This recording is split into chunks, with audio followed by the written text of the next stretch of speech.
Actually wild life फोटोग्राफीला आपण जेव्हाही कुठलीही फोटोग्राफी करतो, हं. तर माझ्या मते मॅच्युरिटी यायला तुम्हाला वेळ लागतो. 5 ते 10 वर्ष तुमचे गेलेले पाहिजे आणि जोपर्यंत एक्साइटमेंट तुमची संपत नाही, एक्साइटमेंट आपण काय अरे दिसले फट-फट-फट मग त्याच्यात चुका करतो आपण. तर थोडंसं पेशंटली थोडंसं लक्ष दिलं, कॉन्सन्ट्रेशन दिलं, की बॅकग्राऊंड चांगलं काय आहे, लाईट कुठला चांगला आहे, त्याचे रंग काय आहेत, त्याचं कंपोझिशन काय पडलं, आपण लेन्स कुठली लावलेली आहे.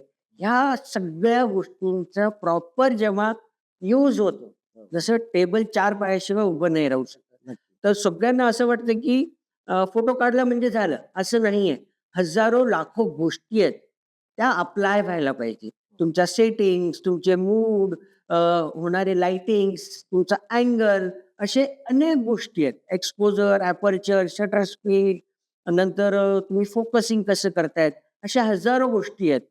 तर माझ्या मते मी जे काम करतो जेव्हा मॅच्युरिटी आली, तर एक पर्टिक्युलर स्पीसीज धरतो, एखादा पक्षी.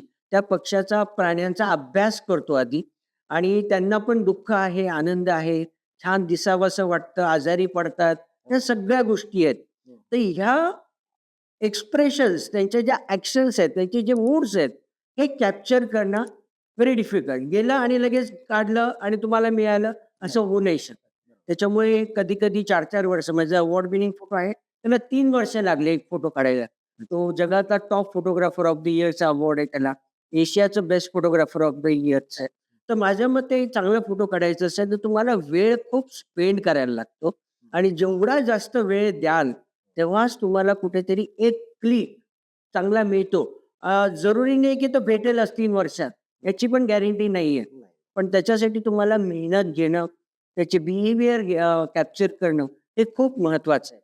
त्याच्यानंतरच तो फोटो काहीतरी इतिहास घडवू शकतो. नक्की, नक्की. मग त्याला म्हणजे निसर्गाशी आपल्याला जवळून अभ्यासता आला पाहिजे. त्या एक्झॅक्टली. प्राण्यांचं दैनंदिन जीवन, त्यांच्या भावना समजल्या पाहिजेत. या निसर्गाच्या नातं तुम्ही जोडलं पाहिजे, तरच राइट, तुम्ही ते करू शकता. राइट. फक्त त्याला कमर्शियल दृष्टिकोनातून पाहून फायदा नाही त्याचा. हां, चांगला म्हटलं तुम्ही. हां. याच्यामध्ये 2 प्रकार आहेत. एक कमर्शियल आणि एक हॉबी. जेव्हा तुम्ही मनापासून काम करतात, येस. ते काम चांगलं होतं.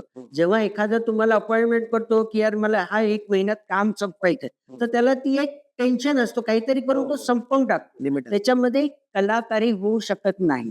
ते काम आहे. आर्टिस्टसाठी तुम्हाला वेळ द्यायला लागतो, फ्रीडम द्यायला लागतो. बरं. तेव्हाच ती चांगली फ्रेम बनते.